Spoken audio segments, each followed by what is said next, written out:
Oi, Maura, Oi, Matheus. tudo bem? Tudo bem? Bem. Tudo. Oi, pessoal, boa noite. Só uma dúvida, rapidinho. Vocês estão conseguindo me ouvir bem? Ouvir a Maura bem? Eu te escuto, Matheus. Vamos ver Tá, se eles nos escutam. tá bom. Só pra gente.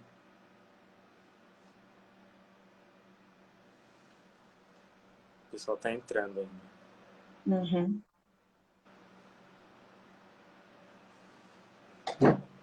Tá, estão ouvindo sim.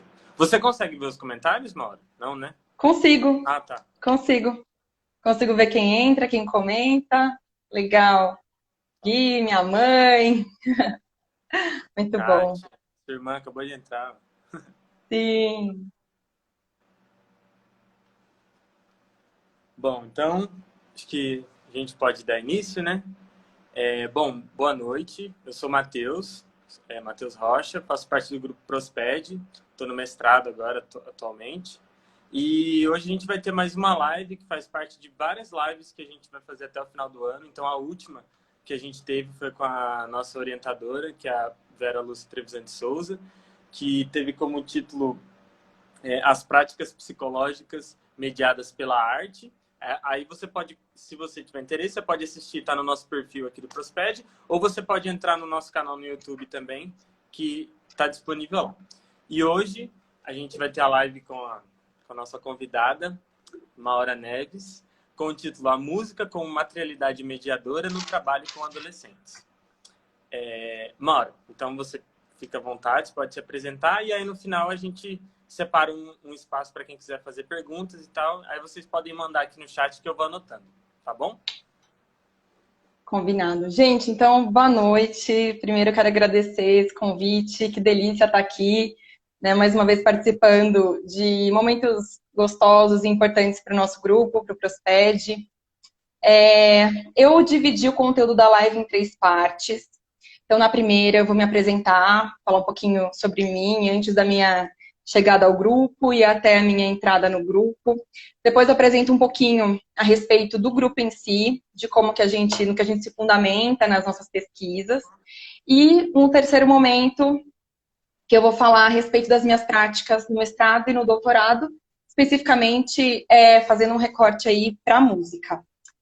Então, o meu envolvimento com a música, ela vem muito antes de eu pensar em fazer psicologia, né? Então, eu venho de uma família de músicos, eu sempre cantei, fiz parte de corais, tive banda, fiz aula de canto, então eu sempre tive uma coisa assim, uma proximidade muito grande com a música. E aí, quando eu ingressei no curso de psicologia, eu já tinha um interesse em unir as duas áreas de conhecimento, né? E entender também como que a música, por que a música impactava do jeito que ela me impactava e impactava as pessoas, né? Era uma curiosidade. E aí, no final do curso de psicologia, eu conheço o grupo Prosped, que já trabalhava e até hoje trabalha há mais de 10 anos com a psicologia da arte, inspirados no Vygotsky, que é o principal autor que o grupo estuda, né? E se inspira, se baseia. E aí eu fui me aproximando e conhecendo um pouco mais a respeito da psicologia da arte e aí então da música, né? O que tem de música na psicologia, o que tem de psicologia na música. Converso com a professora Vera Trevisan, ela me conhece, né, naquele primeiro momento, final de 2012, daí em 2013 eu começo como aluna ouvinte no grupo, e aí ela me propõe um projeto que era trabalhar com adolescentes, que já era o meu público de interesse, de maior interesse, e a gente inicia aí um projeto que daqui a pouquinho eu entro nele mais profundamente. Bom, entrando no grupo, eu começo a estudar mais o Vygotsky, entender o que ele entendia por desenvolvimento humano, o que ele entendia da música e da arte, né, nesse desenvolvimento. E aí eu começo a entender que a arte, e não só a música, né, a arte em geral, tem dois aspectos fundamentais, né, que formam uma unidade. O aspecto semântico e o aspecto estético, ou forma e conteúdo. O que é o estético? O que é a parte estética ou a forma da música? É constituída de ritmo, de melodia. Então, as notas juntas compõem uma melodia. E o ritmo é o batuque mesmo, aquilo que faz a gente não deixar o corpo parado quando a gente está ouvindo alguma música, né? Essa é a parte estética da música. E o que é a parte semântica, né? A segunda parte que faz parte aí da música e de todas as artes, né? O conteúdo, do que ela é composta em termos de temática, né? Então é o conceito, o que ela conta para nós. Então na música é a letra. E se for uma música instrumental? São significações que a gente atribui àquela música. Então, as significações que a gente mesmo vai atribuindo ao que a gente está ouvindo e a partir das nossas experiências, né? E aí eu comecei a entender por que a música me afetava tanto. Porque, diferentemente das outras artes, a música ela não pede licença para entrar.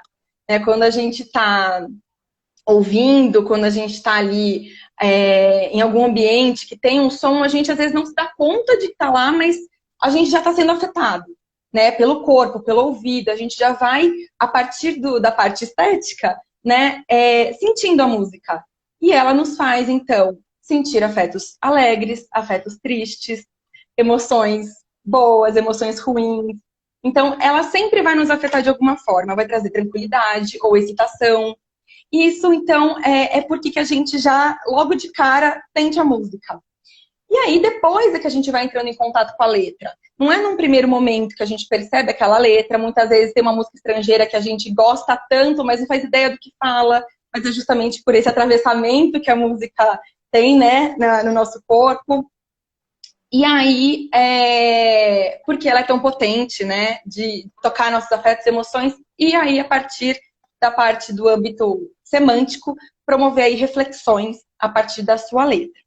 Então, eu comecei a entender um pouco melhor o que acontecia comigo e com as pessoas quando elas ouviam música, quando elas viam um filme e a música fazia elas se emocionarem também ali no filme, dar o clima, o tom emocional de alguma cena, né? E aí começa a minha história dentro do grupo, né? A partir do meu projeto de mestrado. A Vera fala, então, lá em 2013, Maura, existe um tipo de classe de recuperação na escola estadual que chama classe de recuperação intensiva. E aí, queria saber se você se interessa por esse público adolescente. Eu falei, Vera, é com esse público que eu quero trabalhar. Então, você já tem uma formação com música, vamos fazer um projeto com esses adolescentes? Eu falei, vamos. Ela, então, eu tenho uma hipótese, porque você ainda está estudando adolescência, né? Você ainda está entendendo o que é adolescência para o bigode, o que é essa fase. Mas, assim, eu já tenho a hipótese de que, por eles estarem numa classe de recuperação, tem uma coisa chamada pensamento por conceito, que talvez aí o desenvolvimento esteja um pouco enrolado para acontecer, para deslanchar, né? Que é um pensamento muito importante para que a gente apreenda os conteúdos escolarizados, principalmente do ensino fundamental 2 e do ensino médio. Então, eles estão no final do ensino fundamental 2, 7º e 9º anos. E o que está acontecendo com esse pensamento por conceito? Vamos ver se a música ajuda, favorece o desenvolvimento desse pensamento? Falei, vamos. E aí, a gente escreveu um projeto. E aí, ingressei na escola estadual, que era o campo, né, de pesquisa, e lembrando que nessa época o projeto Mãe da Vera era relacionado ao papel da linguagem na promoção do desenvolvimento. Então, por isso também que a gente estava muito implicada em entender o desenvolvimento também do pensamento por conceito e como estava acontecendo essa questão da aprendizagem com esses estudantes e como que a arte favoreceria o desenvolvimento deles.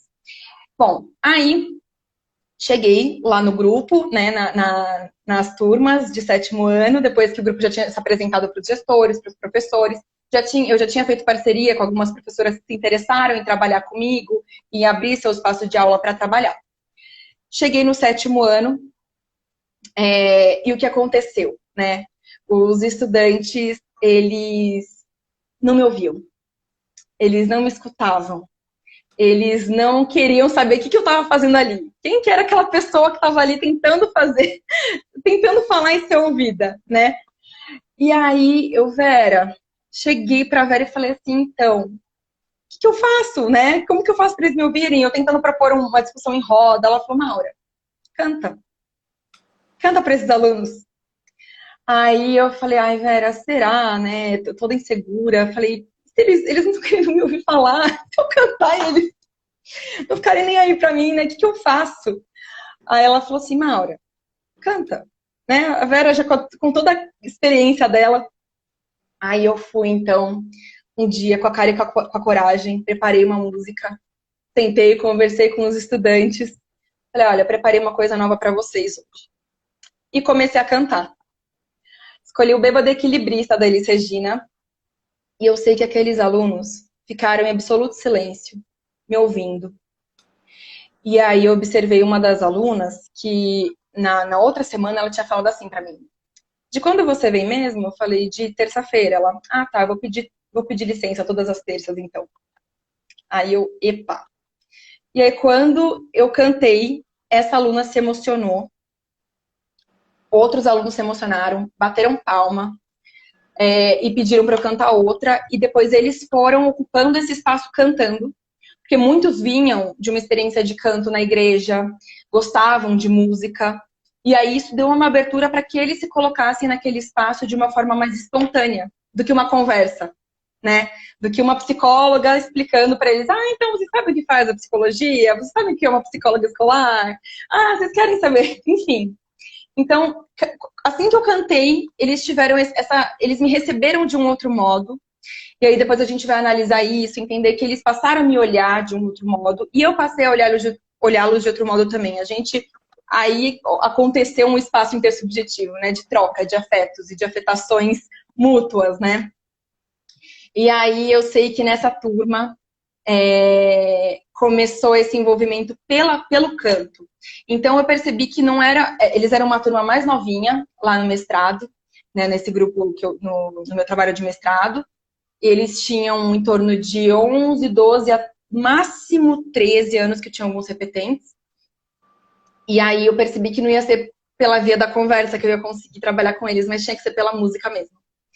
Só que aí a gente foi desenvolvendo algumas práticas. Ora, eu discuti a letra. Então, falei, vocês gostaram de Bêbado Equilibrista? Então vamos conhecer um pouquinho da história da cantora, da época em que ela foi escrita, vamos discutir essa letra. Eu levei a letra para eles conhecerem e a gente discutiu em roda. E ao mesmo tempo eu pedi para que eles levassem músicas que tivessem a ver com a vida deles, que eles gostassem. E pelo celular mesmo. O celular era proibido na sala de aula, então eu fazia um combinado com eles que somente naquele espaço, né, que a gente tinha um objetivo diferente no trabalho, que eles poderiam então usar o celular para que a gente pudesse ouvir as músicas referentes ao momento do encontro. E aí eu comecei a desenvolver essa prática, alguns alunos não gostavam de cantar, e surgiu a ideia, então, né, nas minhas orientações e até com os próprios alunos, da gente montar um coral. Eu falei, será que eu vou dar conta, né? Porque imagina, eu não tinha pretensão de formar um coral profissional, né? Eu não sou um profissional da música, eu gosto de cantar. Mas eu nunca regi um coral, né? Não tinha a menor pretensão de ensinar a música tal como eu aprendi com outros mestres, né? Que são educadores musicais. Mas, conversando com uma dessas minhas educadoras, né, minha professora de música querida, Sônia, falou, Maura, não se preocupa, põe esses meninos para cantar, põe para cantar, sabe? A música ela é potente. Bom, se eu tenho apoio de uma educadora musical, que é a minha inspiração, então também tô bem assistida aí, né? Tudo bem.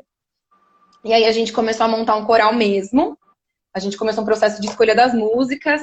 E aí desenvolvemos 2 músicas que foram apresentadas na escola.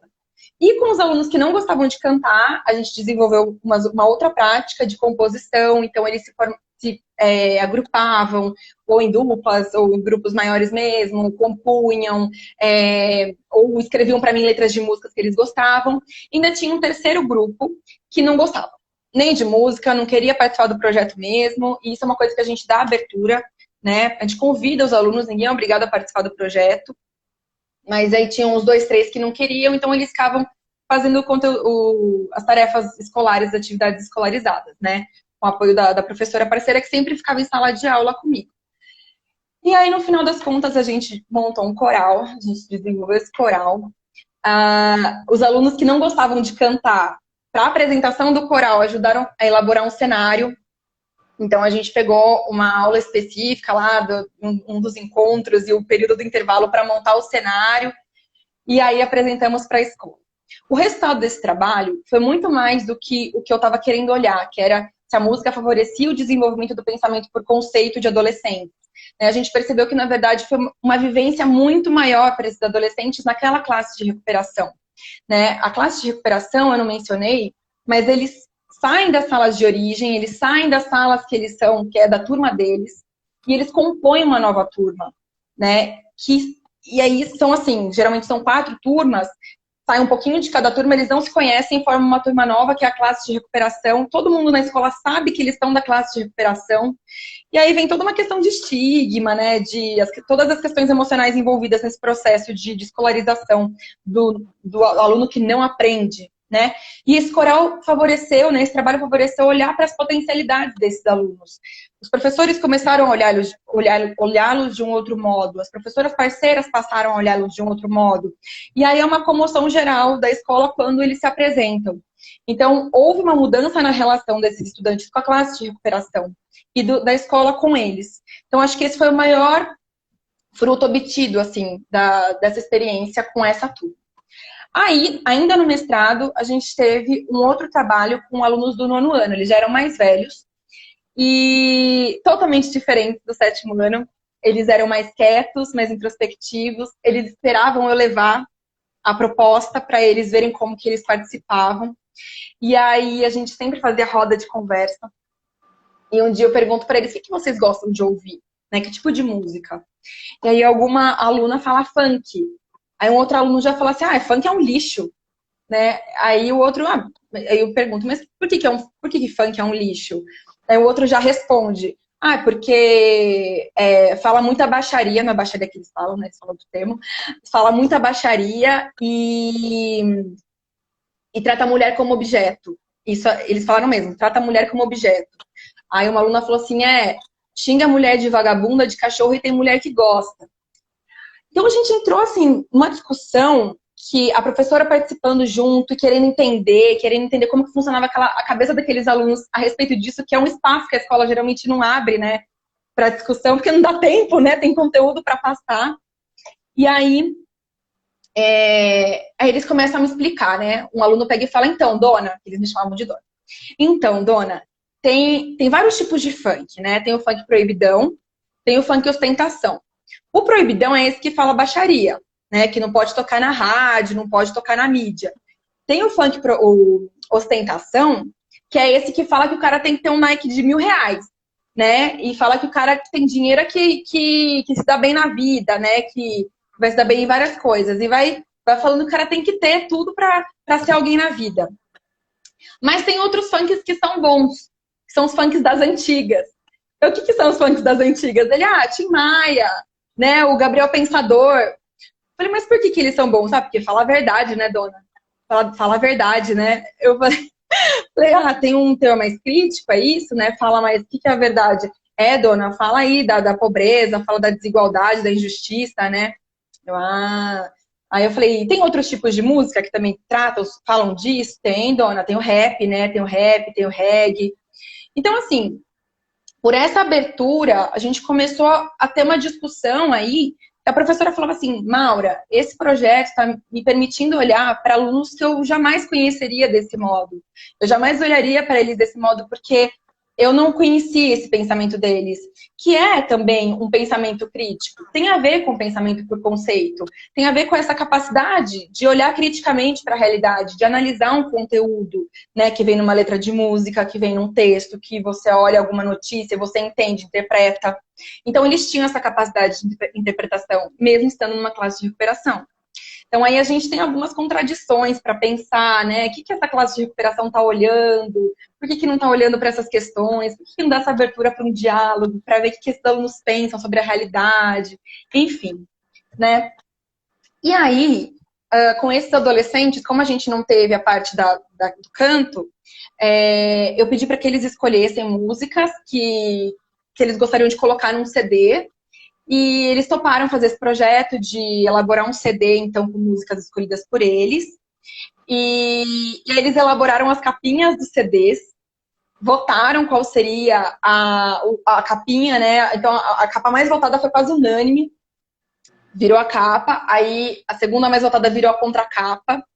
Aí eles falaram, mas dona, não vai ter foto nossa no CD? O CD é nosso. Falei, então, vocês querem foto? Então vamos fazer foto. Fiz foto deles na escola e foi para dentro do encarte.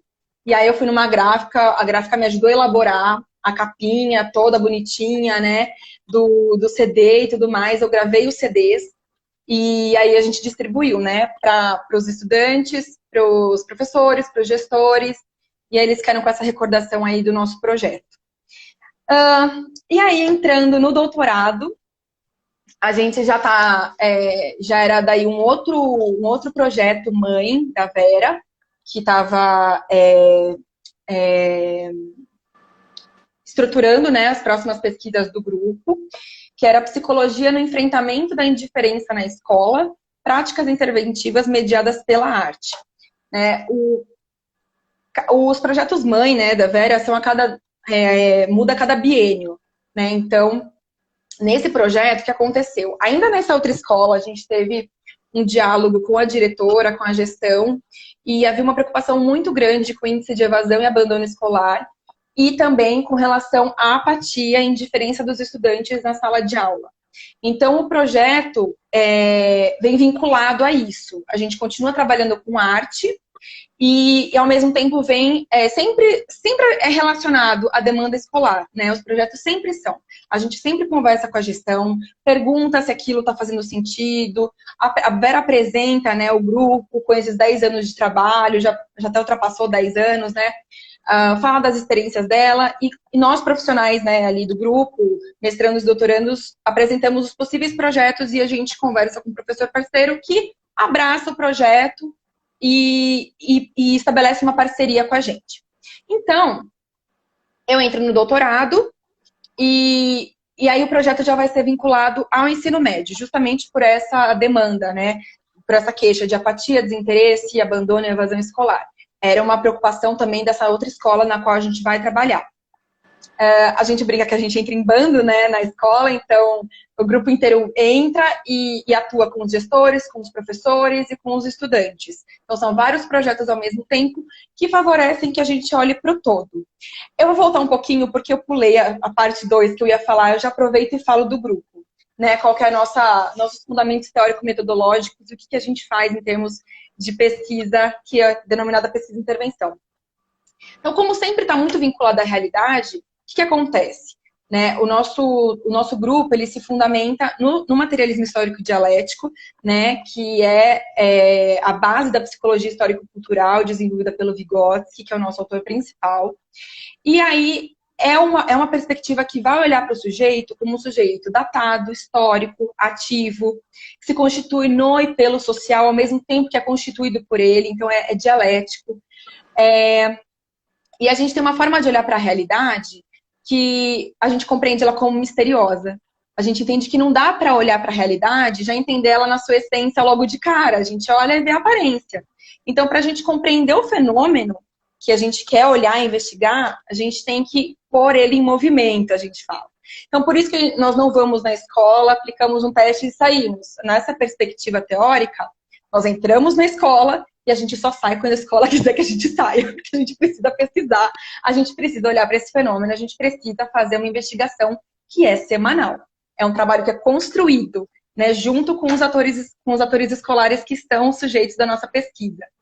Então, a gente faz o que a gente chama de pesquisa e intervenção.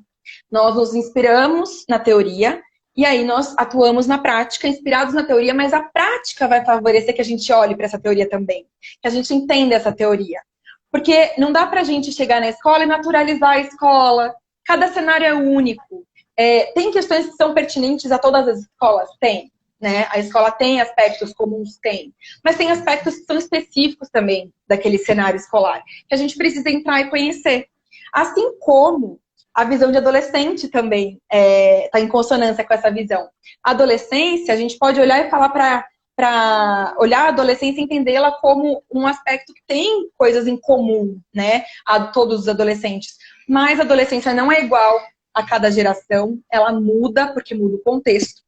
Então, muda o modo como o sujeito age de forma, atua nesse contexto e como ele é transformado nesse contexto também.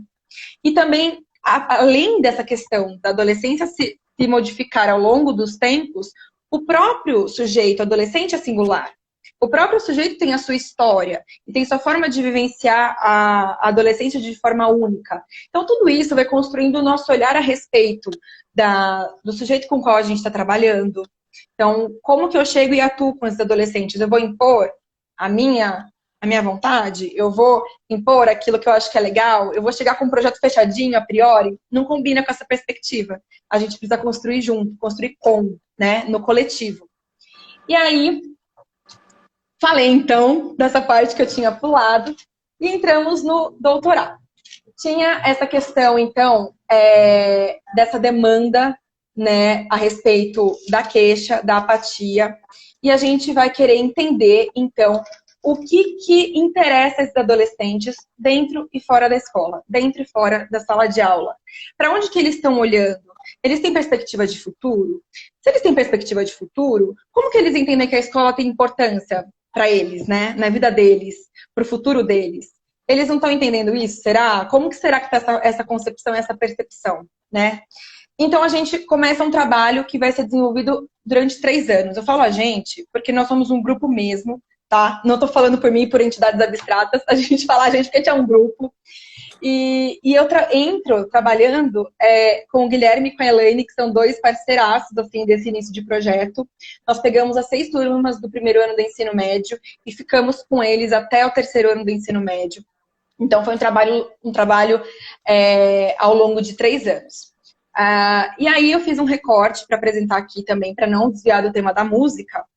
Um dos trabalhos que eu realizei com o rap, né, no grupo do 2º ano do ensino médio.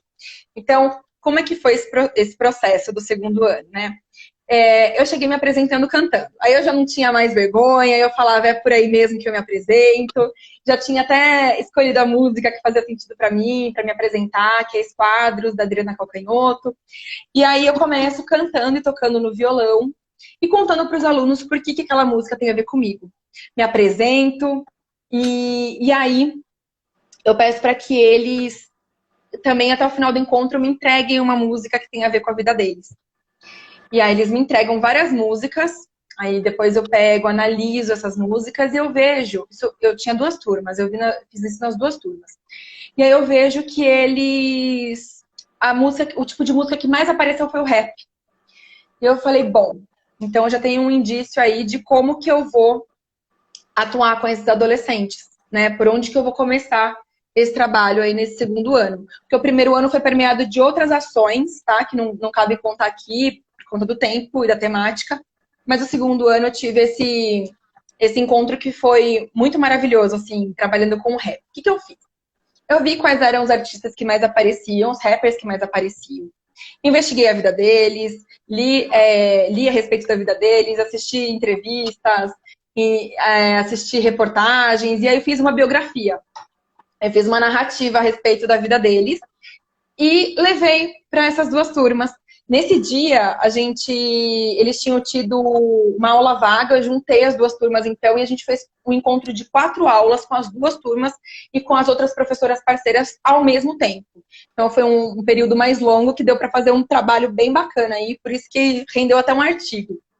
E aí, o que eu fiz? Li a biografia dos artistas, porque a gente estava muito empenhado em trabalhar com essas biografias e discutir com esses adolescentes o que eles percebiam a respeito da escolha que as pessoas com as quais eles iam entrar em contato, né, que foi o fotógrafo, depois Sebastião Salgado, os profissionais que a gente fez oficinas também, que contaram suas próprias histórias. Também levei o filme do Tim Maia, enfim, a gente foi discutindo sobre escolha de vida, sobre como que as decisões impactam nossas escolhas, sobre como nossas escolhas impactam nossa vida no futuro, o que o presente tem a ver com o futuro, o que a escola tem a ver com tudo isso, né? Então, era esse movimento que a gente queria estabelecer com eles. Por isso que a biografia era tão importante. E aí eu levei a biografia dos rappers e levei algumas músicas pra gente ouvir. Eu não falava qual era o nome do rapper a princípio, contava a história deles. E aí no final eles falavam que era Projota, Mano Brown, eles acabaram identificando por alguns elementos da história de vida deles, mas não eram todos os elementos que eles conheciam. E isso é muito bacana também, porque muitas vezes eles conhecem muito da música, mas não sabem o que está por detrás daquela história, da vida daquele rapper, que eles tanto admiram musicalmente falando. E aí, ouvimos as músicas também, e eu fiz um processo, né, de o que vocês sentem ouvindo essas músicas? O que é essa aqui que tem mais melodia faz vocês sentirem de que modo que ela impacta que aquela outra que não tem a melodia impacta, né? Tem diferença no modo de vocês sentirem essas músicas? E as letras? Vocês identificam alguma coisa de semelhante entre a história de vida desses rappers e o que eles contam nas letras? O que vocês percebem?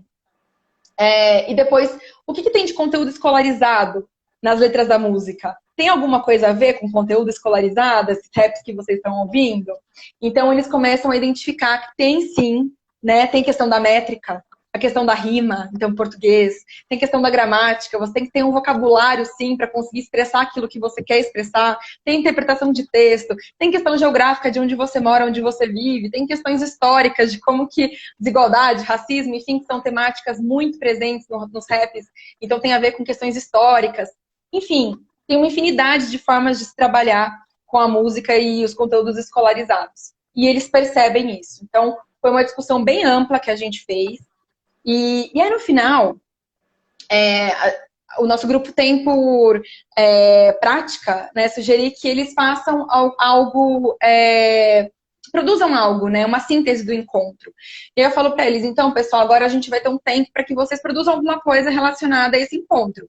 Pode ser um texto, pode ser uma poesia, pode ser um desenho, pode ser uma reflexão, pode ser uma música. E aí, 2 meninas tinham levado violão nesse dia.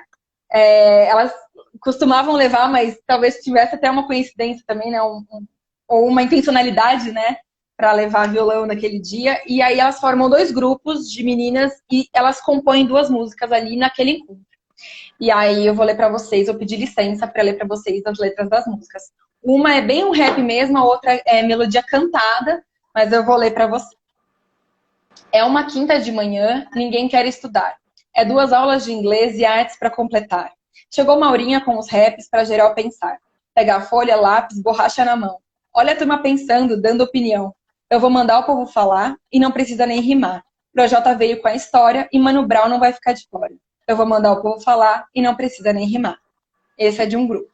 Essa música é de um grupo. A outra música. Oi, como vai? Não precisa correr. Aqui é a Peri, mas sou igual a você. Os boys julgam a gente sem nada saber, mas não tem competência para sobreviver. Acreditamos na vida, no caminho a percorrer. Nós enfrentamos a batalha todo dia para viver. Nunca deixamos de sonhar, pois o sonho pode realizar. Só depende da gente, da família, da sociedade. Temos coragem. Para enfrentar o destino, fazemos nossa história, não apenas seguimos. Nessa daqui, em específico, a professora de português estava junto e ela ajudou a fazer. Essa professora ela sempre participava das atividades. Eu sugeria que desenhasse, ela desenhava. Ela falava, eu quero fazer, eu quero participar do encontro, né? Não só como professora, eu quero entrar mesmo. E, enfim, e assim, isso é um pouco da minha experiência com a música, com adolescentes. Foram experiências muito ricas, que eu mesma me surpreendi com o modo como esses trabalhos foram se desenvolvendo e como os alunos foram se envolvendo. E acho que, assim, todo esse trabalho, ele veio me mostrando algumas coisas que eu fui entendendo na teoria e que a prática foi favorecendo, né, olhar. Por exemplo, que os interesses não são inatos, isso é uma coisa que é muito importante. Então, se a gente está olhando para o que desinteressa ou interessa o adolescente, a gente precisa entender que o interesse é construído, né? O interesse ele é construído no coletivo, quando a gente atribui sentido a alguma coisa. Então, daí o interesse se desenvolve, ele precisa ser mobilizado, né? E aí, eu precisei construir com esses adolescentes também os interesses, entender o que interessava a eles e mesclar nossos mundos, nossos universos, né? E aí entender também que esse adolescente, eu não consigo saber previamente sobre quem ele é, o que ele gosta. Eu preciso me propor a conhecê-lo. Então, entendendo que os adolescentes, eles são singulares. E que aí, partindo desse princípio, nem as músicas vão ser as mesmas que eles gostam. Então, depois eu trabalhei com outras músicas também, né? Mas, por outro lado, apesar deles gostarem de uma infinidade de músicas, a música ainda assim, né, o rap, por exemplo, se mostrou muito potente para afetar. Então, desde aquele aluno que eu cantei Elis Regina, que nunca tinha ouvido Elis Regina, e foi tocado pela letra, foi tocado pela melodia, até aqueles adolescentes que queriam falar sobre o porquê o funk, que tem funks interessantes de se ouvir, tem funks que não são interessantes e por quê, né? Então, promover reflexão. Até essa produção desses adolescentes, né? De se colocar, de se expressar, né? De serem mobilizados na atuação, né? Nas suas potencialidades e comporem músicas ali, né? Com o tempo contado, numa situação que muitas vezes eles falam, ai, Dora, eu não tô com vontade. E aí isso foi mobilizado. Então, é necessário investir, né? Conhecer com quem a gente está trabalhando, o que a gente pretende, como a gente pode mobilizar os interesses. E a música, ela se mostrou muito potente, então, em tocar os afetos, em promover reflexão pela letra, em agilizar a imaginação, em favorecer a vontade para que eles se expressassem nas suas potencialidades. Enfim, né? Acho que é um pouco isso que eu queria dizer para vocês e é isso. E Obrigada. foi muito bom, Maura. Pessoal, quem quiser fazer perguntas pode fazer aqui, que a gente vai selecionar algumas. Mas eu acho que quando você comentou no começo que a música invade, né? Eu acho que ela invadiu a escola também com o seu trabalho e foi afetando dessas formas que você foi falando, né? E, Maura, eu fiquei curioso com uma coisa, que assim, você até mesmo comentou que a música O Bêbado Equilibrista, ela não é uma música tão comum no contexto da escola, onde que você fez a pesquisa e tal. Eu fiquei curioso para saber como que é esse processo de escolher as músicas para você trabalhar lá, né? Trabalhar com os alunos, né? E Tá. especificamente dessa música, assim, que você inaugurou com essa, né? Bom, na realidade, eu acho, Matheus, isso vem muito importante você ter perguntado isso, porque tem um aspecto fundamental para a escolha das materialidades, né? Que é a intencionalidade. O grupo sempre vai partir de uma intenção, de uma intencionalidade na escolha das obras de arte. Elas nunca são aleatórias, né? No caso do Bêbado Equilibrista, eu escolhi porque eu precisava cantar alguma coisa que eu me sentisse à vontade, que eu me sentisse segura, né? Então, a partir da minha história com essa música. E quando eu percebi que esses estudantes foram tocados por ela, aí eu entendi que aquilo fazia sentido para eles, que aquilo os interessaria de algum modo. Então eu parti para a ideia de, então vamos falar um pouquinho dessa autora, dessa cantora? Vamos entender um pouquinho essa época que essa música foi escrita? Vamos entender um pouquinho o que ela quer dizer, né? Tem metáfora? A gente discutiu muito sobre metáfora nessa música, porque ela é repleta de metáfora, né? Então, isso foi um processo que partiu da minha experiência para a experiência deles. Mas, quando, por exemplo, no nono ano, eu trabalhei com o Renato Russo, já partiu daí de um interesse de uma estudante, que eu percebi que ela estava muito envolvida no começo, mas ela não conseguia lidar muito com as opiniões dos colegas. Ela começou a ficar muito quieta e a não querer participar dos encontros, e porque ela tinha uma opinião, quando ela era contrariada, ela não conseguia muito lidar com aquilo. Então, eu trabalhei tanto com o reggae, que muitos alunos tinham falado que se interessavam, quanto com o Renato Russo, que eu vi um dia que ela foi com a camiseta. No dia do encontro nosso, ela foi com a camiseta do Legião Urbana. Eu vou por aí. E aí eu levei o filme Somos Tão Jovens, para falar também um pouco sobre histórico de vida, sobre como que a gente compõe, porque eu queria favorecer que eles se expressassem através da música. Então, eu fiz um movimento deles perceberem como que era possível falar de si mesmo através da música. Isso lá no nono ano, no mestrado. E aí eu apresento o filme Somos Tão Jovens, a gente escuta algumas músicas do Legião Urbana, nós discutimos as músicas, a professora de português também, que era uma parceiraça lá no mestrado, naquela primeira escola, discutiu com eles alguns conceitos que apareciam também. Então, quando ele fala nas favelas, no Senado, sujeira é para todo lado, a professora mesmo entra na discussão e pergunta: que sujeira é essa que ele está falando? Aí, um dos alunos da classe de recuperação, daí no caso o outro, não aquele que falou do funk de ostentação, um outro, ele fala: são duas coisas diferentes. Na favela, a sujeira é o lixo. No Senado, a sujeira é a corrupção. Então, aí você fala, meu, Os caras estão na classe de recuperação, né? E aí?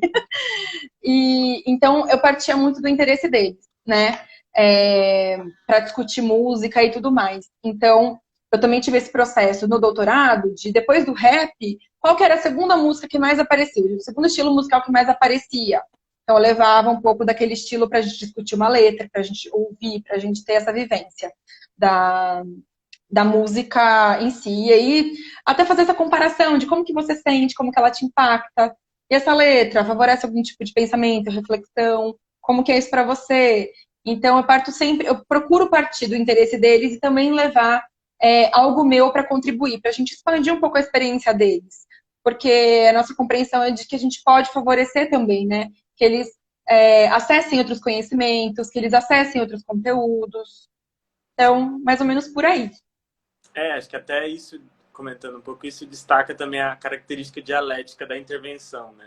Que é um pouco do nosso, um pouco deles, e a gente vai construindo junto, né? Não é nada a gente vai se transformando. Sim. Sim, não tem neutralidade possível, né, Matheus? Não tem neutralidade possível. A gente acho que mais transformados que os adolescentes, né, dessa experiência. O Guilherme, né, ele acabou de perguntar aqui, ó, quando sai o livro contando toda essa experiência? Ô, Gui, quando sai um livro, a gente está devendo um livro, inclusive, para falar, né, da nossa experiência com as oficinas, mas... Ai, não sei, Gui. Olha, é uma boa pedida. Preciso pensar. Ainda nem escrevi um artigo da tese, a Vera tá me cobrando. Todo mundo quer saber, Maura. Ai, gente, vamos pensar, né? Fica aí para um plano futuro. Né? Boa. Bom, eu não sei se você quer comentar mais alguma coisa, Maura. Se comentar sobre, enfim, algum recado que você queira deixar, alguma... Ai, gente, eu acho que assim, algum recado.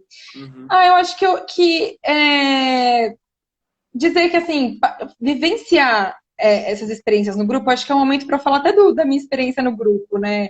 E de como que trabalhar com arte é algo mesmo transformador. E o quanto tem de psicologia na arte, de arte na psicologia, que já era uma questão do Vygotsky que a gente vem tentando também entender, né? Todo mundo que chega no grupo de pesquisa tem ali vê a importância da escola, vê a importância de se aprender conteúdos escolarizados e vê que a arte é uma ferramenta muito potente, não só a música, né? Tanto que no doutorado eu expandi para outros tipos de arte. Eu passei a trabalhar com fotografia também, com pintura surrealista, com filmes, com documentários, né? Então, o meu doutorado ele já não vai focar só na música, mas a música está permeando tudo nesse meu trabalho. Tanto que os adolescentes, por perceberem essa minha vinculação com a música também, passam a se expressar através dela, por meio dela. Então, lá no primeiro ano do doutorado, eles prestam uma homenagem ao grupo de pesquisa e a mim, pedindo para a gente dar continuidade no trabalho, e cantam uma música, fazem a surpresa de gravar uma música, né, em forma de coral. Uhum. E aí eu vejo o quanto a música estava dentro da nossa relação, né, o quanto eu transpareci para eles essa importância que a música tinha para mim e o quanto isso fez sentido para eles também. Aí no segundo ano eles escrevem os raps, uhum. e no terceiro ano eles escrevem uma música para os professores, falando da experiência deles no terceiro ano do ensino médio. Então, essas músicas, elas abrem os meus capítulos da análise do doutorado, da tese, que são as músicas que eles cantaram, né? Lá no primeiro ano, no segundo ano, os raps que elas fizeram, não tá lá, na verdade, tá no artigo, só não tá na tese, mas aparece uma outra música que elas fizeram. Gente, olha, lembrei agora. Na verdade, elas fizeram a música sintetizando os nossos encontros, que a gente fez um sarau no final do segundo ano, e elas sintetizam, né? As meninas que gostavam mais de música levam o violão e apresentam uma música que elas fizeram sintetizando os encontros, falando das coisas que eu tinha levado, que elas tinham aprendido e sentido nos encontros. E aí no terceiro ano, e aí vem como epígrafe, né, do segundo capítulo da tese, e no terceiro ano elas escrevem uma música para os professores, e também falando da experiência delas, da vivência delas no ensino médio. Então para quem entra, né, querendo assim que a gente entra sem saber como que o projeto vai se desenvolver, de verdade. A gente não sabe como vai finalizar, né? A gente vai entender, às vezes, o nosso trabalho depois que a gente defendeu uma tese, muitas vezes. A gente fala, nossa, foi isso que aconteceu, né? Então, é muito bonito de olhar para esse caminho depois e ver como que os estudantes se envolveram, né? E protagonizaram nesse espaço que foi proposto ali, né, dentro da escola. Acho que é um pouco isso. Tá. Bom, só então aproveitando o pessoal que está acompanhando aqui, quem quiser saber um pouco mais do trabalho que a Maura comentou já com a gente. Maura, você está me ouvindo? Tô te Ah, ouvindo. tá. É que deu uma travada aqui só para perguntar. Então, quem quiser saber mais sobre os trabalhos que o grupo desenvolve e tudo mais, a gente tem um site que é prosped.com.br e lá tem tem os artigos, as teses, as dissertações que foram defendidas durante todos esses anos de existência do grupo. A gente faz algumas publicações com sugestão de arte, com eventos culturais, enfim. Dá para aproveitar bastante o site e a nossa página aqui também no Instagram. Então, compartilhem lá enfim, se quiserem saber, acho que a Maura deu vários detalhes aqui que talvez no trabalho, na leitura do trabalho, a gente consegue identificar isso que ela contou, mas lá tem alguns outros detalhes da análise, etc. Também é interessante tomar contato, né? E eu acho que é isso, Maura. Tem uma pergunta aqui, Maura, não sei se você quer responder. Não sei se a gente... acho que... Aí você que manda. Qual que é? Não sei, não vi. Ó, eu não sei o nome da pessoa, não dá para ver. Mas é aqui, ó. Você acha que os professores atualmente estão sendo preparados para incluir a musicalidade como objeto de despertar interesse dos alunos? Se os professores estão sendo preparados? É. Bom, eu acho que assim, né? Não sei se é uma questão de trabalhar a musicalidade. Tem uma diferença entre a gente. Isso também é um aspecto que é relevante, muito relevante de falar. A gente não trabalha com a pedagogia, né, com o ensino de música. Nós não somos educadores, né, de música, nem de artes. Então, nós somos apreciadores. Né? Tem quem entre no grupo e que tenha já uma afinidade maior. Então, tinha a Luciana Miucchi, que ela é educadora artística, sim, ela é professora, ela é artista. Então, ela já tinha uma didática, né? Ela poderia ensinar, mas ela foi estudar psicologia da arte também lá no grupo e fez o mestrado. Eu já tinha esse interesse por música, né? Essa experiência com música, mas eu não sou educadora musical, né? Então a gente não trabalha com a pedagogia, a gente trabalha com a psicologia da arte, né? Como que a arte nos afeta e afeta o outro. E isso vai ter a ver, a escolha da arte vai ter a ver com o sentido que tem pra gente. Então, algumas pessoas no grupo preferem trabalhar com contação de história, outros com literatura, outros com pintura, outros com fotografia. Eu trabalhei primeiro com a música, depois eu me senti à vontade para trabalhar com outras artes. Então, acredito que esse é um processo também para o professor que gostaria de trabalhar com arte na sua sala de aula, na sala de aula com os seus colegas, com os seus alunos, com os estudantes.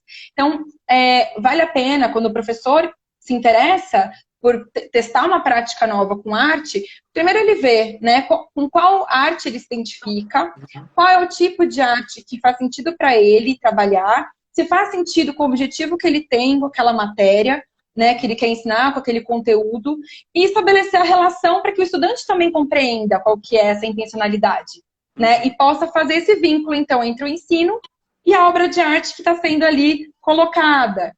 Outra coisa que a gente faz também, que o grupo preza muito, é por levar sempre quem é o artista daquela obra. Qual é o contexto histórico da obra? Né? Porque a obra ela também é datada, ela é histórica. Né? Então ela tem um contexto, um porquê dela ter nascido, dela ter sido criada. Né? Não está fora de um contexto só histórico, cultural. Então também é algo importante para também ampliar aí o conhecimento dos estudantes. Não sei se eu respondo a pergunta, né? Mas acho que... Pode falar. Eu acho que era isso mesmo. Acho que a pergunta para diferenciar um pouco do trabalho que a gente faz com a psicologia da arte, do trabalho de ensinar arte, né? Que não é o nosso espaço. Sim, não. Mas então acho que é isso. Muito obrigado, viu, Maura, pela... Eu que agradeço. pela sua sensibilidade em compartilhar. E eu acho que todo mundo foi afetado com isso e ficou pensando como que a música nos toca no nosso dia a dia, né? E, bem lembrado aqui pelo Gui, mês que vem a gente também vai ter outra live. Então, fiquem atentos aí que em breve a gente vai estar fazendo publicações, convidando e para todo mundo participar e trazendo um pouco sobre a nossa atuação e o que o grupo tem feito, né? Nesses tantos anos de pesquisa e intervenção na escola. Tá Sim, bom? gente.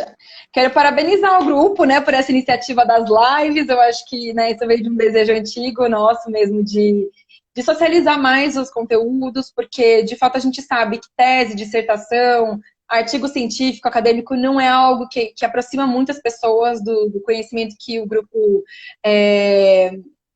constrói, e é muito trabalho para não ser divulgado. Então, acho que, de algum modo, a quarentena, a pandemia favoreceu aí para que a gente tirasse esse projeto do papel e colocasse em prática. E, nossa, foi um prazer participar. Agradeço muito, de coração, esse convite. E tô louca para ver as outras lives, né? Vai ser muito bom mesmo poder assistir o grupo participando aí desse momento. Sim, estamos todos ansiosos para as próximas lives. Então, fiquem atentos aqui no perfil que a gente divulga. Vai divulgando a partir do mês que vem. Tá bom, gente? Boa noite, Mauro. Mais uma vez, Boa obrigado. noite, Matheus. E vamos escutar música, né? Vamos, boa. Até Beijo, mais, gente. obrigada, até. Tchau, tchau.